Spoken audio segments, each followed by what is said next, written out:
Good day and welcome to today's edition of Christians in Politics, reaching you live from the studios of the Advent Cable Network Nigeria Television from the capital city of Abuja.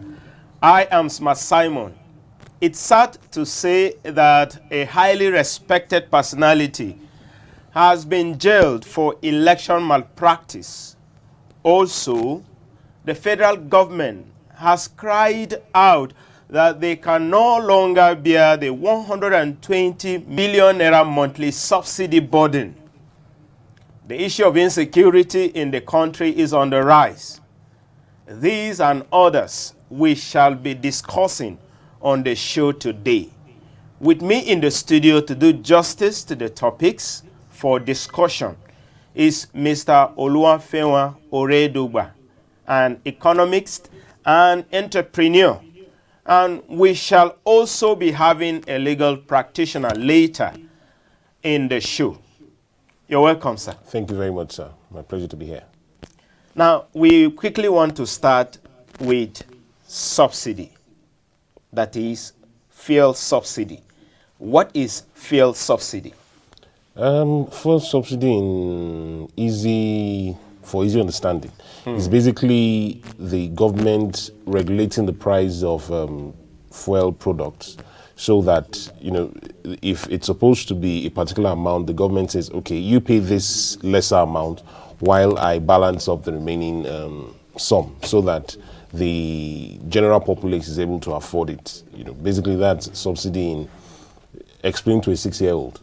Basically, so it's 200 naira you're supposed to pay, but you can pay 160 naira while I pay 40 naira. I think that's basically what subsidy is. So the government right now is paying certain amount. Yeah, per liter of fuel, the government is paying a particular amount in order to make it affordable for the general populace, basically.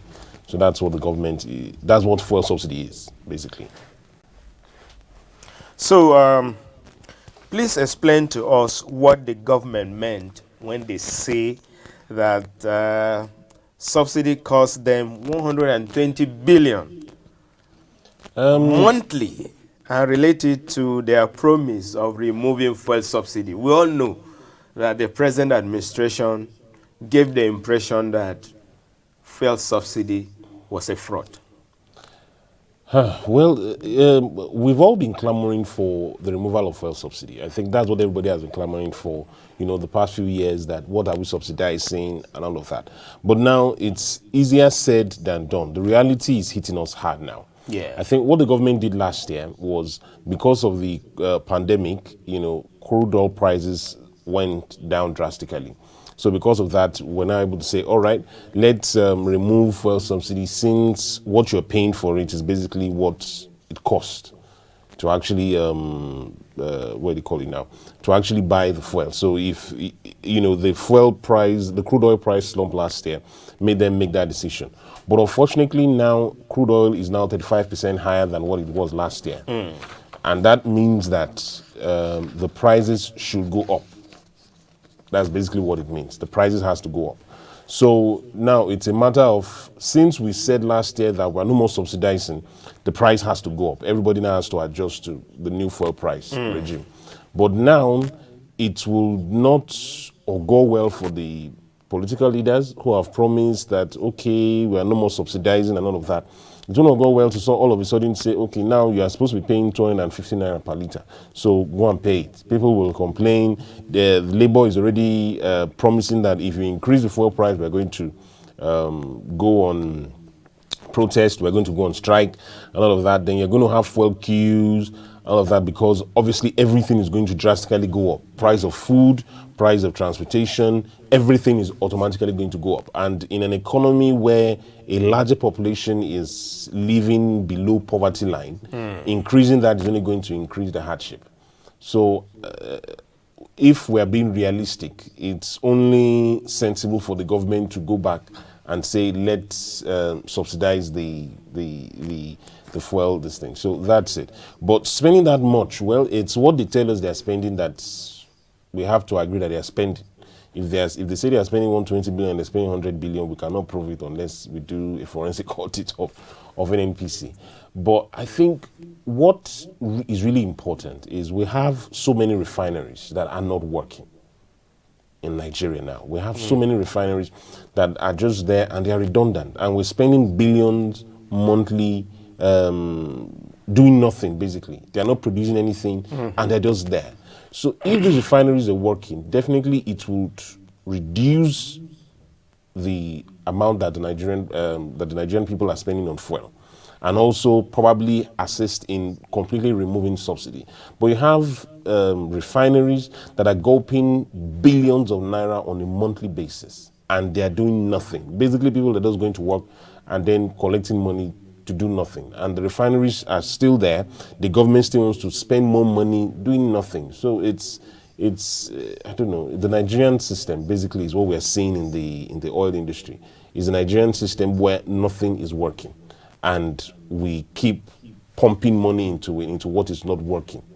You know, so that, I think that those are the issues on ground now, basically. Okay, all right. So why are Nigerians buying fuel at a high price despite having raw materials, that is the crude here, and other natural resources needed to produce this fuel, and we're buying higher? What are we not doing well? Well, like I said, the refineries need to work, because that's very important. And there's also the prediction that once Dangote's refinery kicks up, its functionalities, then also that will help, because he wants to sell the fuel to the government in naira instead of in dollars. So I think that will also help the naira in a very good way to help the naira. I am really frowning at government depending on individual to get his refinery working. If the government refinery is not working, and we what have do you want it. to do?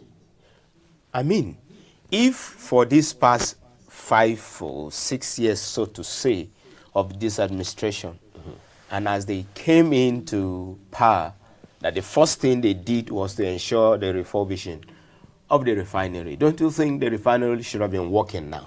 Like most government institutions, let me just say, like some government institutions which are not working, or which are not working to full capacity. I think that's what we are seeing in the refineries. Basically, it's a government institution where some people are just going there to make money for themselves. That's just the long and short of it. But if it's a private institution, if a private individual owns something, definitely he's spending billions of naira, running that establishment. He's not going to allow, people to just come to work and not do anything. You have to work. You have to earn your pay. Yeah. So obviously it will work. And that's what many Nigerians are clamoring for, that let the government sell licenses to local refineries. Let's have refineries that are running by themselves. Obviously that will drop the price of fuel, because you don't need to go and buying fuel from importing fuel anymore. We have the crude, which is the basics. We have the crude, but then we now carry the crude, take it to another country, refine and bring it back and sell. So if we have the what they call it now, if we have local refineries that are doing that job, they're buying the crude from you as the government. Yeah. They're buying the crude, they're refining it, and then they are selling. Obviously, that will take a huge load off the government. But the government doesn't want to hands off the refining process, because obviously they also make money through that means. So they don't want to hands off, because why are the refineries there and they are not doing anything? If the refineries are not working, sell them off. Let individuals or private citizens own it, or foreign institutions own it, and let them what's the name now? Let them begin to run it, basically. Obviously, that will make some sort of funds for them. I think Shell has left Nigeria. Shell has left. Some of these big oil companies are already leaving. Basically, the government said they want to clean up, the places that these companies have messed up. But I don't think within those companies have functioning refineries. They're only tapping the crude. That's basically what they're doing. They are tapping the crude, and then they are selling or carrying it out to go and refine. It's not as if, okay, Shell had a refinery that is functioning. So these are all the things. We have the raw materials. We have the crude. What we need now is functioning refineries that will get the finished product.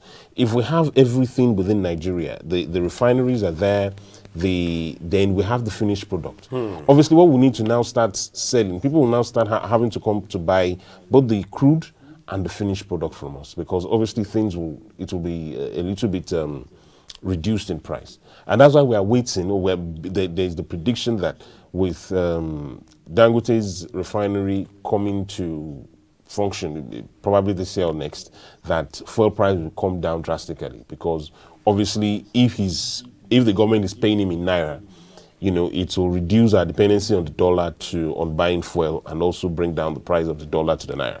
So these are all the things that we're hoping for, but it's basically tells us that if these refineries are working, then it will go a long way in alleviating the pains of the Nigerian people. All right. Thank you so much. So are you in any way saying that selling of refineries to private investors will help to solve the problem of fuel subsidy and also an increase in fuel price? Yes, basically it will. It will go a long way, because when they say insanity is doing the same thing the same way and expecting a different result. We've had these refineries for years, and yet nothing has changed. So we cannot keep saying, okay, let's keep pumping money into it. We've been pumping money into it and it's still not doing anything. So there has to be a different approach. If it means, okay, let's give licenses or sell these things for a period of 5-10 years. Let's see what will happen. Let's try a different approach.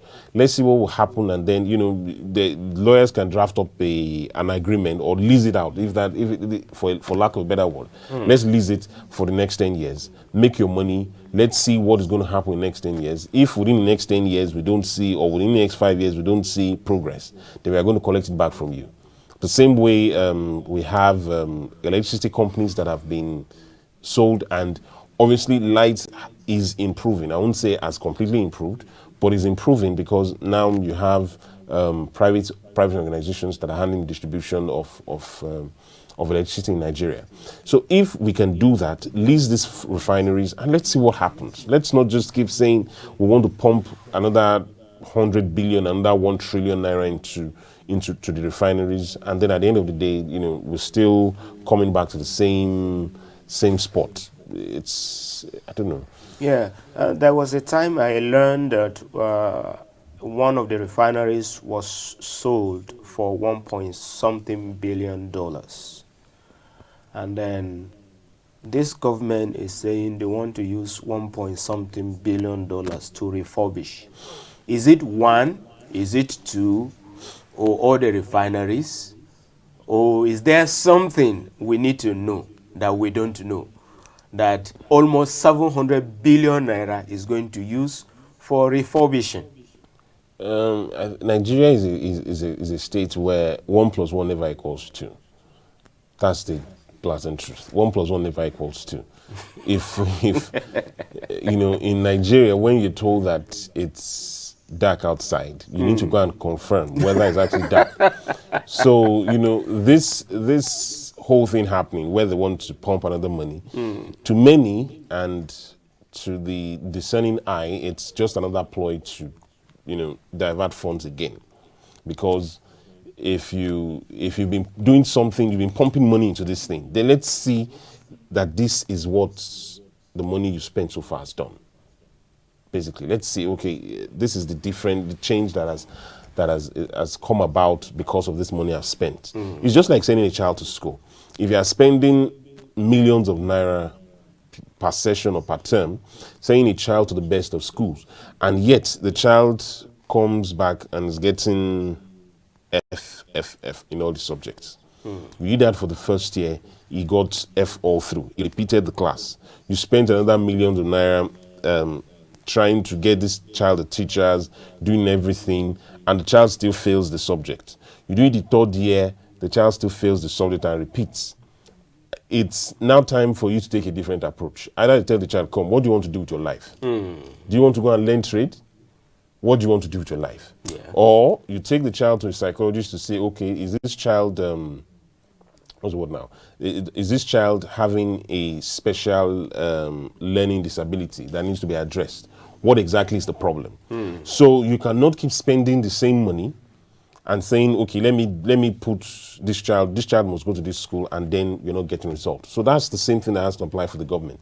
If you say you want to keep spending this money, then let us see that it is actually giving us results. We've been spending this money for so many years, and people are going to work, and they come back richer, basically. So these are the challenges we are facing as a country. It's a really challenging situation, but suffering and smiling is what we are known for in Nigeria. We like to suffer, we like to be pushed to the wall. When you push a Nigerian to the wall, he doesn't push back, he enters into the wall.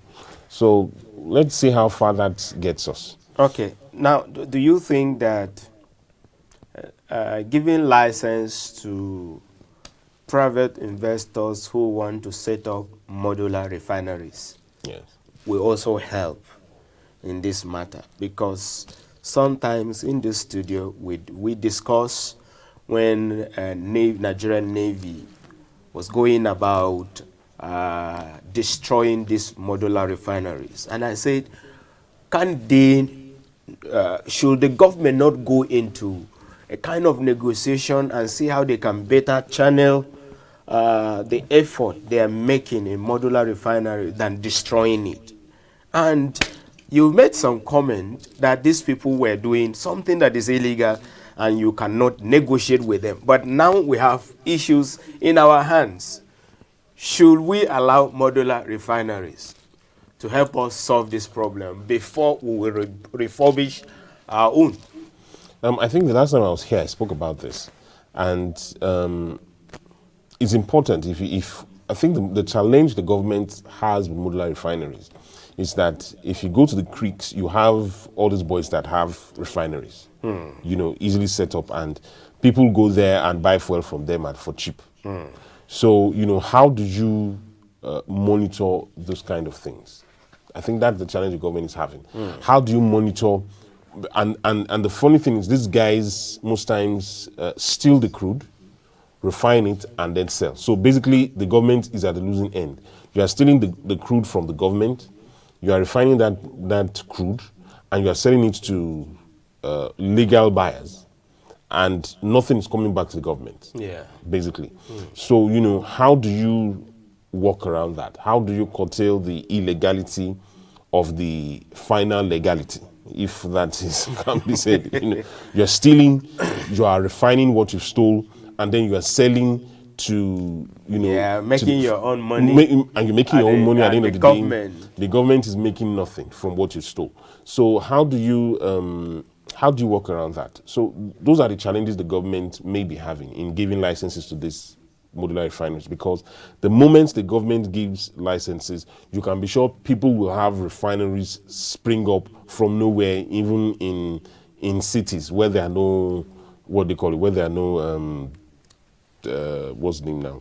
No oil companies. You see, refineries will just spring up. People will start saying, I did refine oil, come buy oil from my hand, that kind of thing. So if the government is going to do it, there has to be a way, the government has to work out a strategy to be able to curtail the theft of these products, to curtail the legality that will eventually crop up, and then there has to be, because the judiciary also has the responsibility to be able to deal with people who are subverting the legal process. If you are found to operate in a modular refinery illegally, you'll be jailed for 20 years. All those kind of things. Those kind of things, and it is implemented. People are saying is that you go to 20 years for doing this, no matter who you are.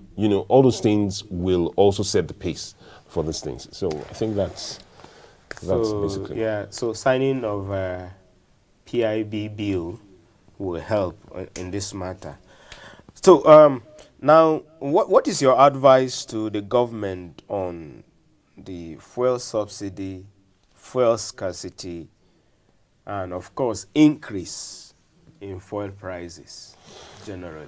Well, fuel scarcity, the thing is, there actually isn't, I think it was only in Abuja that there was fuel scarcity some weeks back. Yeah. And it was just peculiar to Abuja. I don't think it happened in other states. It was scarce because they said they were unable to get fuel out of the depots, that easily. Most of them had paid, and that was the challenge they were having. But in terms of fuel scarcity, I think the government has tried so far. But Nigeria being Nigeria, you see lots of marketers have fuel, but they won't sell. Yeah. So that is what creates the scarcity. Or because there was time I had to go and queue to buy fuel, or you see a fuel filling station that has 15 points of sale, and they are selling from only 2 points. Yeah, sometimes even one. Even only. 1 point. So you have lots of queue. It's not because there's no fuel. You'll be asking, why exactly are you holding the fuel? Why are you selling from 1 point? Because it's still the number of cars you see here that are still going to buy the fuel from that 1 point. Why not selling from the 15 points? It's still the same thing. It still adds up to the same thing. But you want to create a kind of scarcity so that people will come, rush, and buy. So it's not like the government it's not like there's no fuel for people to buy. It's just businessmen being businessmen, trying to be cunning and what have you, and trying to hoard fuel. So that, okay, in case the price goes up, I can sell this fuel I bought 170, I can sell it for 200 and something, just a way to make quick gains. So, all these things. So fuel scarcity, the government has done its best to try and avert it. Fuel price going up, I think it's, I don't know, the government there's a lot of work that needs to be done. Because one, if the fuel price goes up, it's going to affect people drastically. I remember when I used to fill my tank with 9,005 about 4 years ago. Then as at last year, it was going to about 11,000 to fill it up. Now it's going to about 13,000 to fill it up. If it goes to 200 and something this thing now, probably be going to about 17,000 to fill it up, which is crazy. And then that means everything is going to go up. Food price is going to go up. Yes. I know how much you spend just to buy food items in the house recently. If that goes up, obviously transportation will go up. Then the money you're paying to your workers that they're using to come to work will not be enough anymore for them to come to work. So all these things, it's, I don't know, God just has to intervene in this country, because the way things are going, we need somebody who's going to come with fresh ideas, fresh desire to get things right. Because at this space, we're going one step forward and 10 steps back. So we need fresh ideas. We need a new direction, basically, in this country. So for me, refinery must work. That is the way out. If we want the price to go down, our refineries must work. For example, now, we're having, people were buying SIM, with almost like 20,000 naira in the early 2000. When MTN was the only... I think it was Econet was the first. Okay. Then MTN came. Then, what's the name now? I think those were the two before Glo came. When it was opened up and others came, you could see that it's no longer expensive as it is. With 200 naira now, even 100 naira, you can have a SIM in your phone for your use. So I am thinking that if we have the refineries available working, if the one in Kaduna, the one in Warri, I don't know whether that is one, do we have 3 or 2? If all of them are working, I think that it will drastically reduce part of these challenges, because it makes no sense that we have to carry crude outside of the country and then buy refined product back into the country to come and sell. It doesn't make sense. It doesn't make any sense at all. Viewers, with that, we'll go on a short break, and when we return, we will continue our discussion, possibly going into election fraud and insecurity in the country.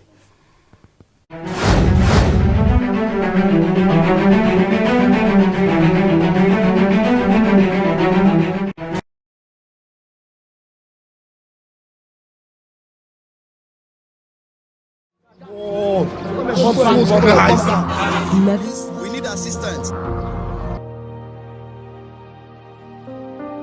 Oh my God! Fun everywhere. How can you say Christians should stay away from politics? Leveling buildings, setting cars on fire, and shattering the glass in windows more than a mile away. Schools, homes, businesses were destroyed. What is happening to this country? The Bible says the government of this world will be upon his shoulder. Jesus must rule and reign. If we are going to have peace, if we are going to have equity, justice, Jesus must be enthroned. The first church to evacuate the dead and wounded from the scene. Another loud explosion was also reported in the central Nigerian town of Jos. The attack was hit during Christmas Mass on the outskirts of the capital, Abuja. A witness counted at least 19 dead there. Christians must participate in politics. How do you tell me not to show interest about how my life will be wrong?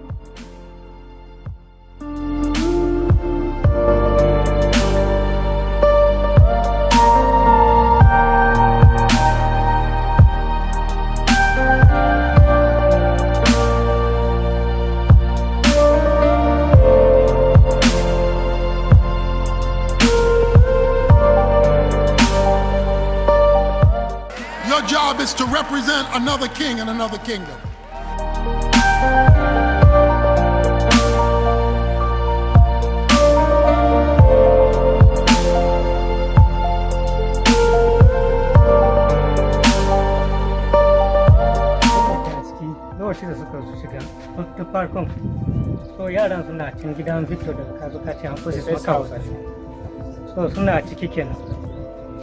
So da sun je bindigogi suna an fara harbe.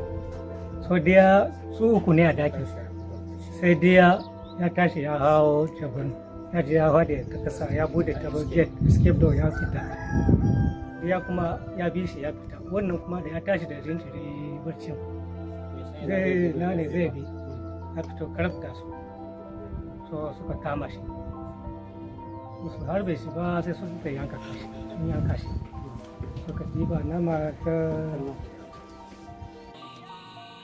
Boko Haram. Last week, the Islamist extremists have been terrorizing villages in Gwoza, Modular. There are reports of hundreds dead.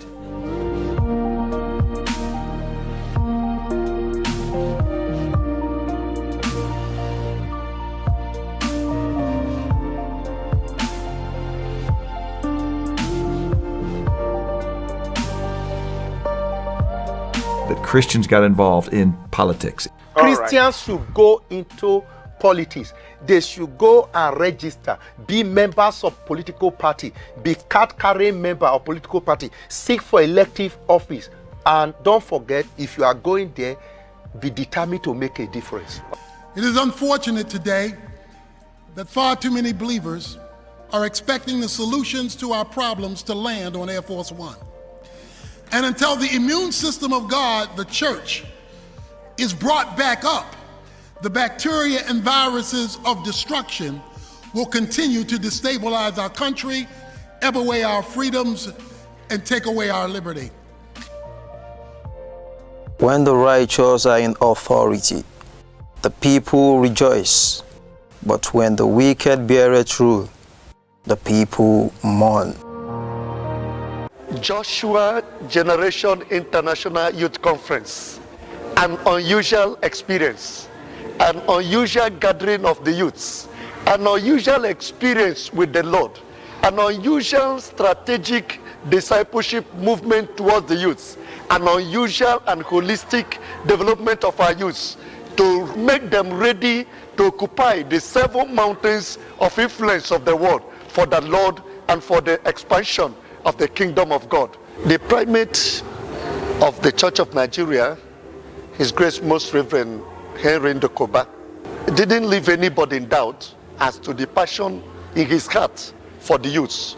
He said, we are declaring a state of emergency for youths and children. He said again that we must do all in our power to recover the youths, build them and develop them as mission agents for the kingdom of God.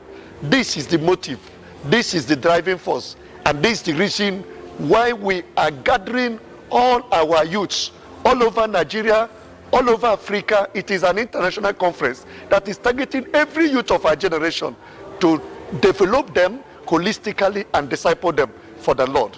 You cannot afford to miss this mountain experience. Come hither and encounter the Lord. Go straight away and register.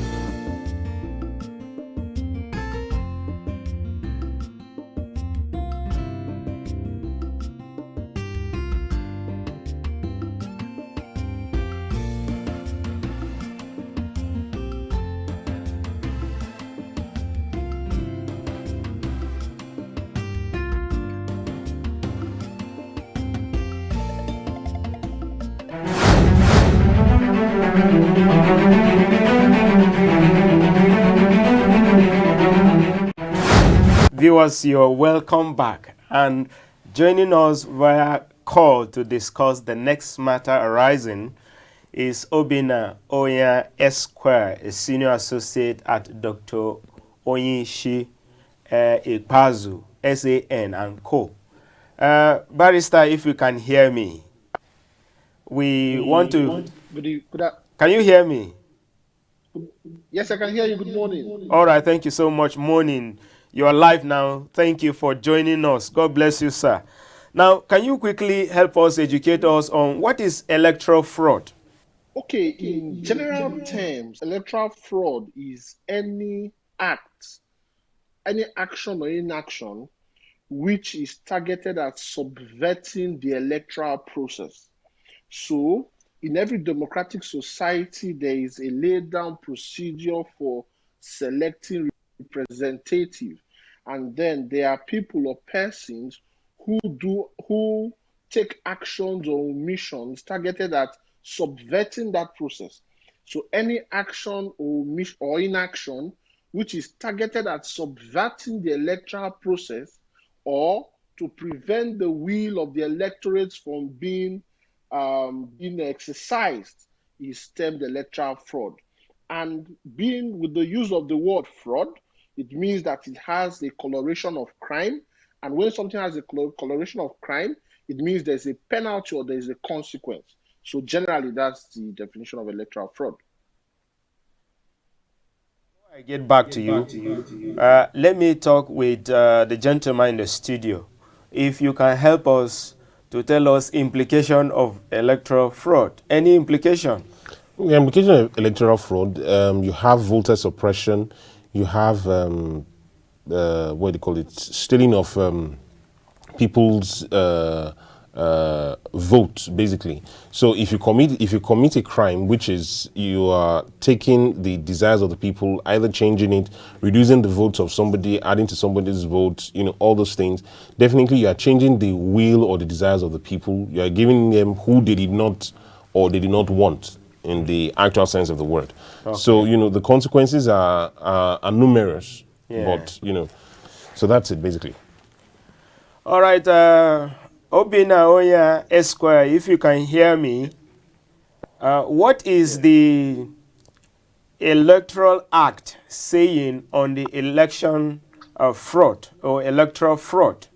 Okay, so several sections of the Electoral Act now makes, pursuant to the last alteration to the Electoral Act, now make specific offenses or specific acts an offense.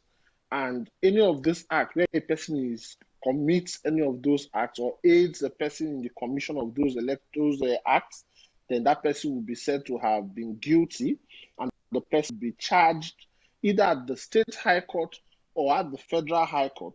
And when upon conviction, the person will be punished, the person will be sentenced to either a term of years or a fine or both.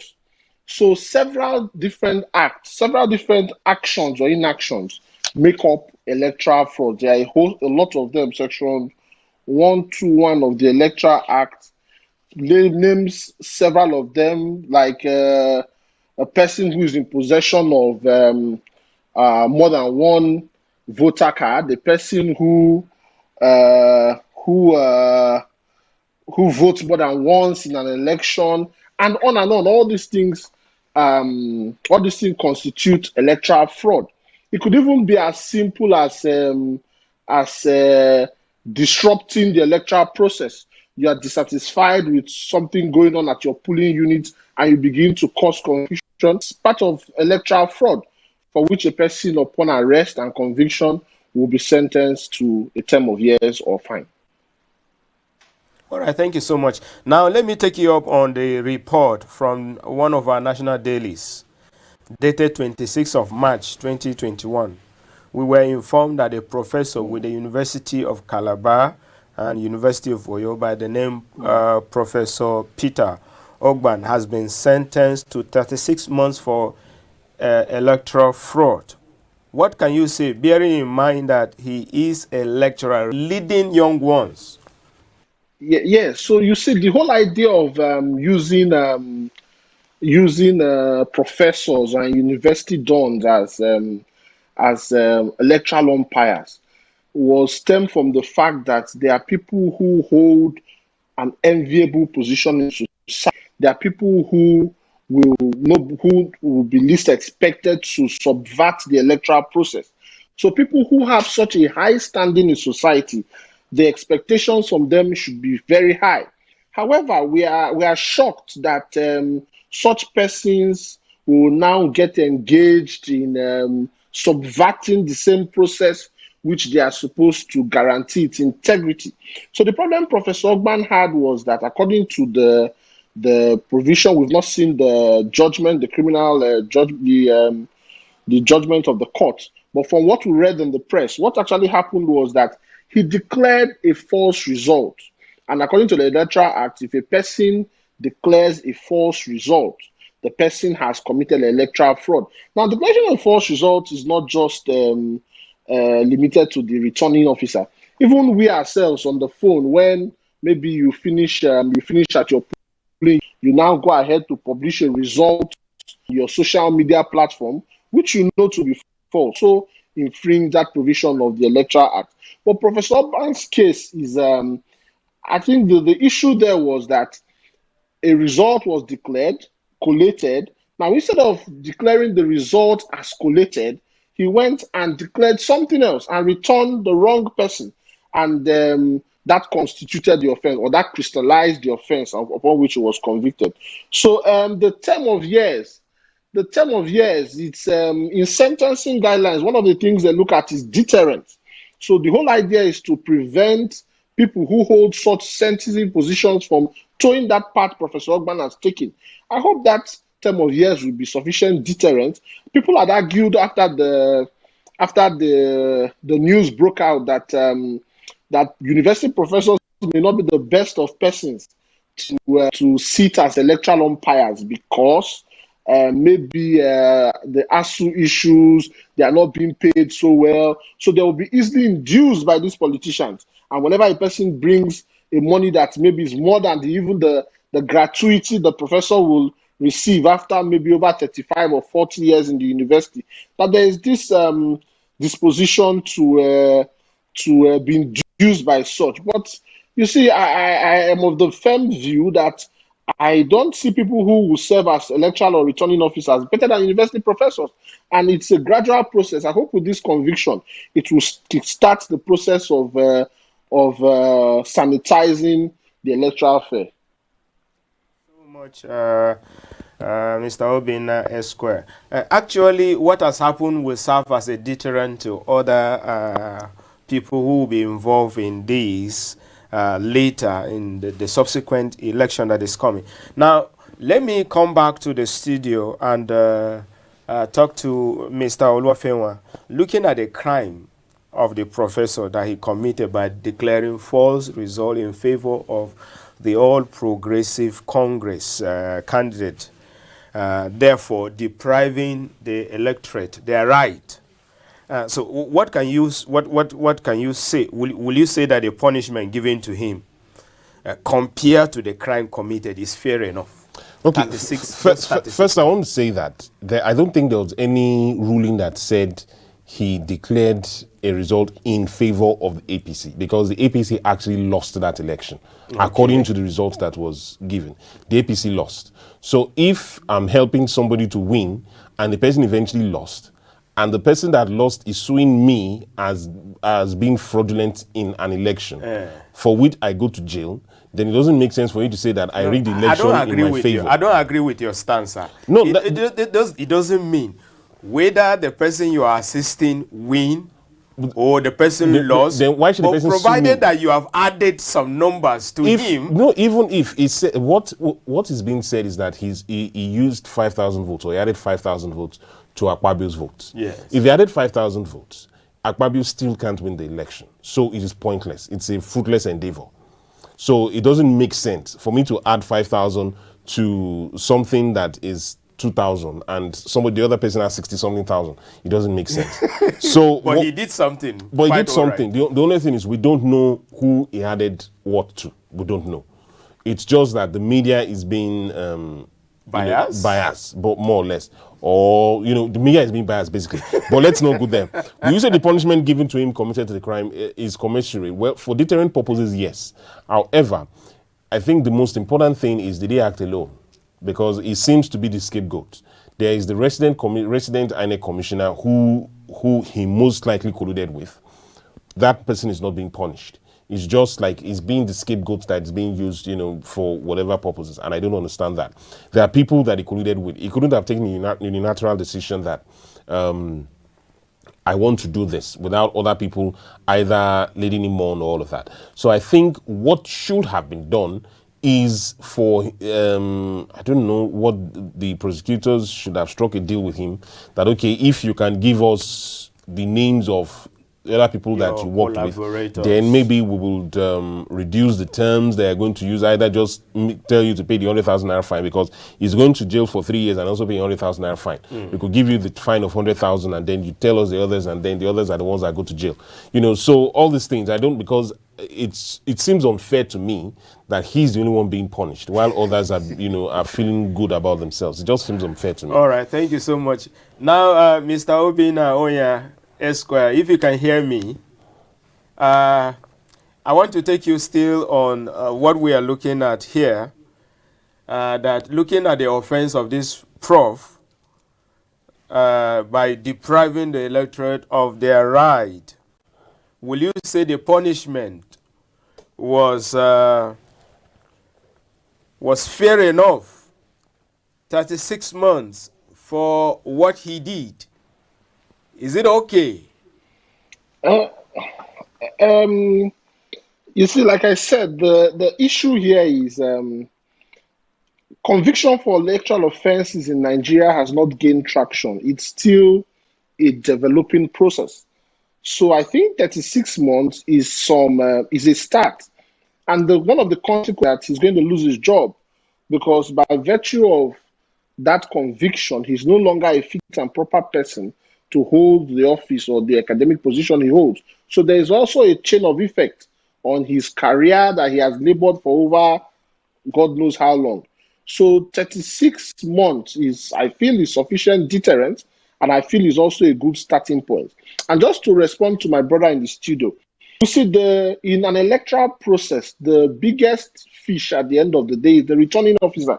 He is the chief executive of that process. The REC is just the administrative officer. Yes, the REC could have conspired to subvert the process, but the returning officer is the CEO of the process. So he returned, or he was the person that did that the buck stops with. So if he shouldn't be getting a lesser offense, for disclosing the people he worked with.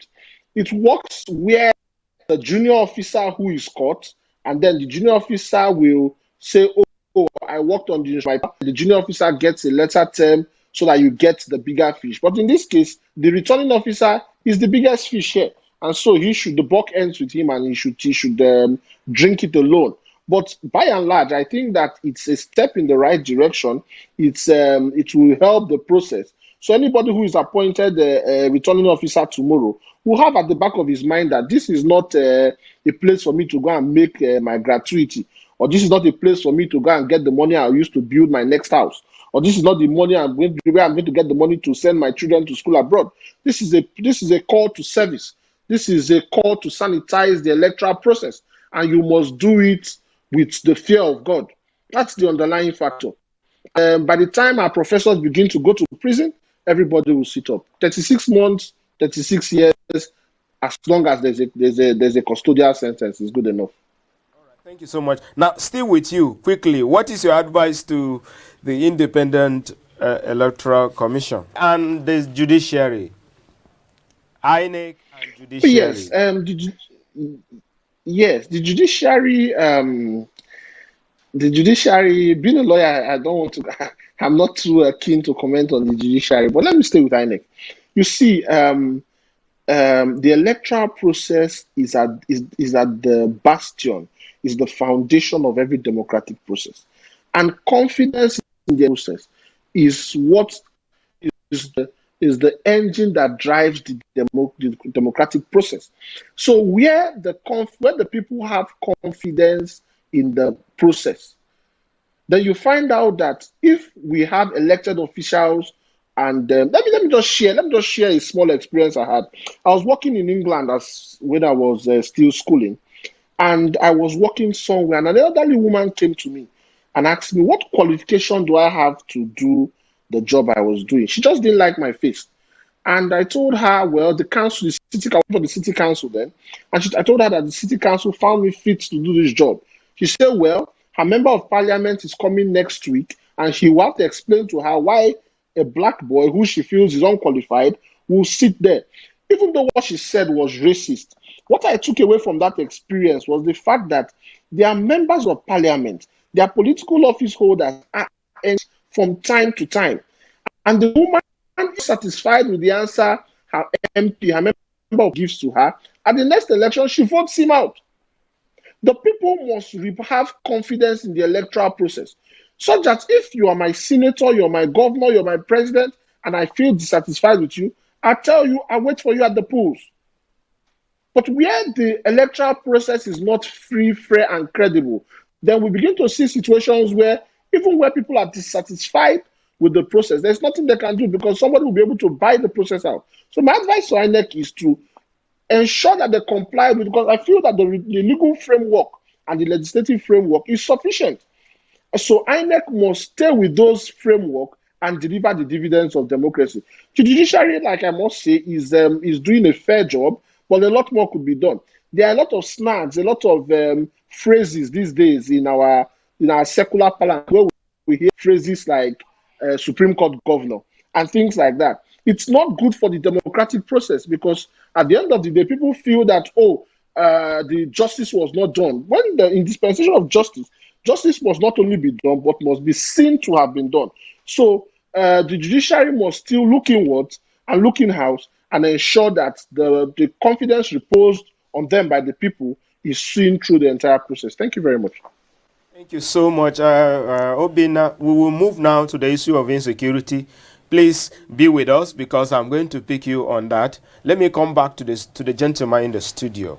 According to the Nigerian Tribune newspaper of Friday, 26 March 2021, over 300,000 people has been displaced in 4 states over farmer headers crisis. And Miyetti Allah Association has asked the federal government to give them 150 billion naira for ranching, livestock development, and they believe this will help to reduce the crime. What do you have to say about this? First, I feel it's ridiculous. First, is it the chairman or the president of the Miyetti Allah Association? He has police escorts, has jeeps, has a convoy of cars, of exotic cars that he goes around with. That is the president of herders, going around with police escort. Why? He himself doesn't feel safe because you know you can also be a prime target for whatever you're doing. Why do you need 150 billion? How do you intend to share 150 billion? To who? Is it that the herders that I see in Abuja walking around with their cows, they're also going to get money to go and do? It's just, they just want to rip the government off. It's plain bollocks. Because if you say that you want money to run your own business, then the fisherman or the association of fishermen too should also ask for money for them to be able to build their own ocean. so that they can grow fish inside. It doesn't make any sense. If you know you want to ranch, then go ahead, and if your state government wants to help you, let them help you. But it's a business you want to run, because you are not going to now, because you have ranches, you're not going to now start taking the money you make and the paying government, or I don't know. So if you want to ranch, know that it's high time we develop our own ranch system in our states. They leave their states, they go to other states and cause crisis. You know, in that state that you are from. If you are from Oyo State, for instance, know that, okay, I have a farm. The onus is on me to build my own ranch, grow my own crops that are going to feed my plants. And animals don't only have to eat grass. There are other things they can eat. So, you know, the onus is on you to now develop those things and give it to your animals to feed. Why should the government sponsor you? All right, thank you so much. Mr. Obi Nna, if you can hear me, should the federal government negotiate with the bandits or grant them amnesty to reduce the rate of crime in the country? Okay, so when we talk of amnesty, what are we granting amnesty for? Amnesty is like a forgiveness and reintegration. But the question that calls to mind then is, what are they agitating for which they are granted amnesty? For instance, when the Niger Delta militants were agitating, they were agitating for resource control. They're saying that their resources should be deployed strictly to their state. That's what they were agitating for. The federal government said, okay, your agitations are legitimate. However, we will not be able to grant it all, but what we'll do, we'll meet halfway. That was the basis of the amnesty with the Niger Delta militants. Now, but with these bandits, what are they asking for? Another name for bandits is armed robbers. What are they agitating for?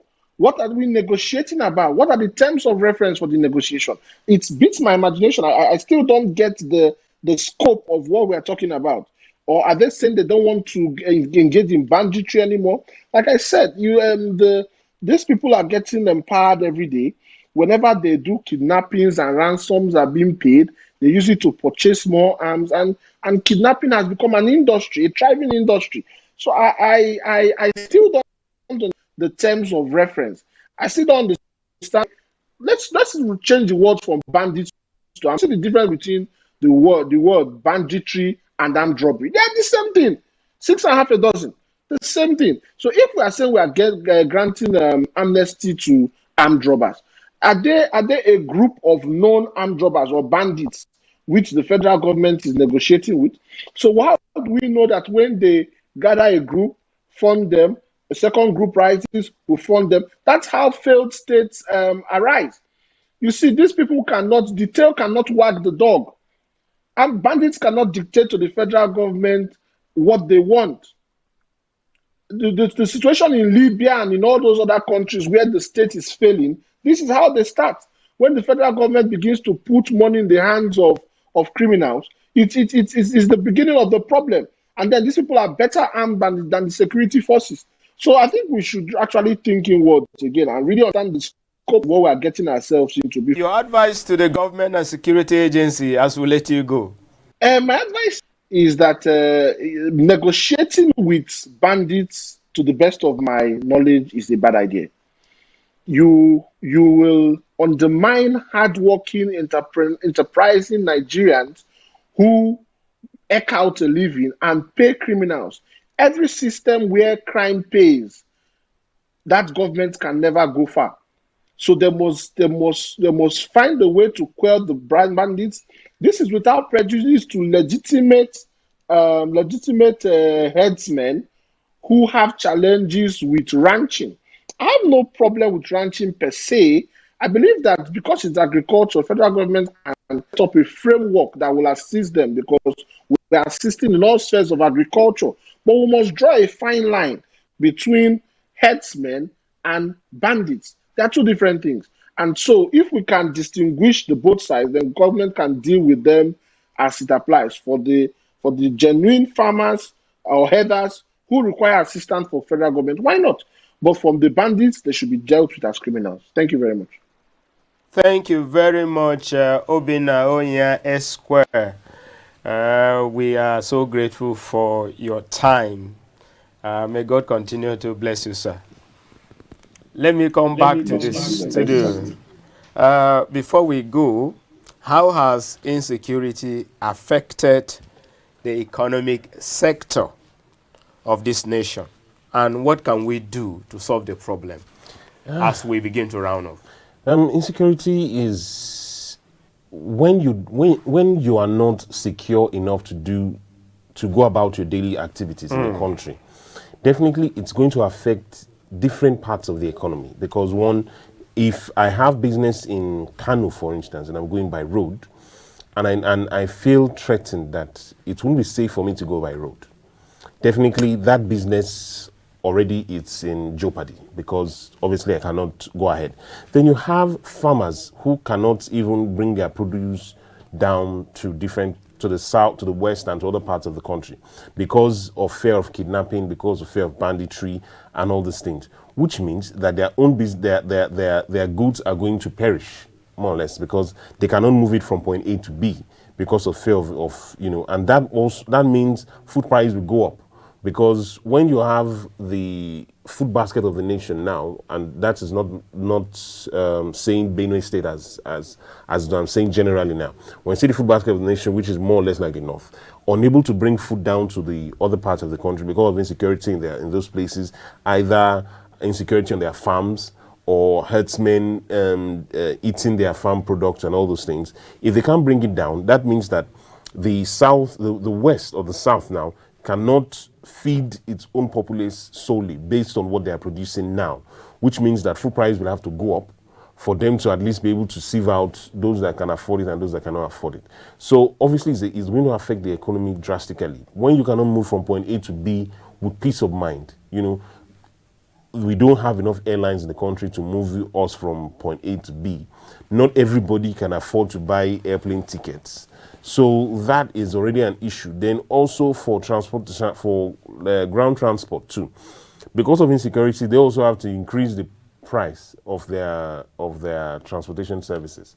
So that's already a factor. So when you have all this coming together, it's going to affect the economy. When things begin to go up, and then the average man cannot afford those things anymore because of insecurity in a particular place, I think it tells a lot. When me as a farmer, my goods are being, I don't know, Nigeria needs total reset. Let's just say that. All right, Nigeria needs total reset. We want to thank you so much. We'll leave it there.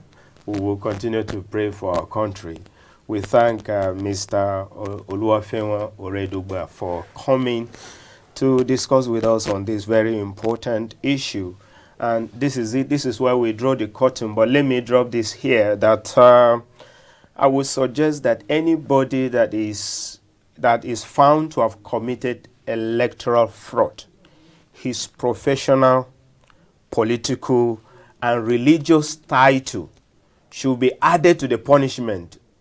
When he is jailed, all these titles should be withdrawn from him, so that this will serve as a deterrent for other people who are maybe nursing or planning to commit electoral fraud. Until we come your way again, same time, same station, I am Smart Simon.